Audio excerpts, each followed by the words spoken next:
কি রে চোখের মধ্যে কালো কালো কি রে বাবা? দেখি দেখি দেখি দেখি দেখি উপর দিকে তাকা, উপর দিকে তাকা, কি এগুলা কালো কালো? চোখটা কালো হয়েছে কেন?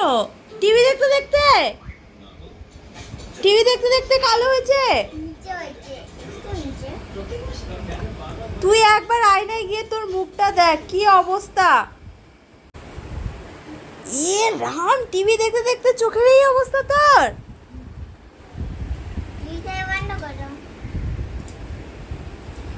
কি অবস্থা হয়েছে, চোখটা ডাক্তার দেখাইতে হবে তো।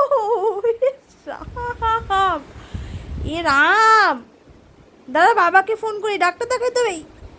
চোখের কি অবস্থা, এ ভগবান। টিভি দেখবি? দেখবি? চল চল টিভি দেখবি, চল চল টিভি দেখবি। তোকে তো ডাক্তারের কাছে নিতে হবে, চোখের ডাক্তার। দেখ চোখটার অবস্থা কি হয়েছে তোর। চল টিভি দেখবি, চল চল চল টিভি দেখবি, চল চল চল চল, টিভি দেখলে কমে যাবে, চল চল চল টিভি দেখাবো, চল। দেখবি আরো টিভি, টিভি দেখবি?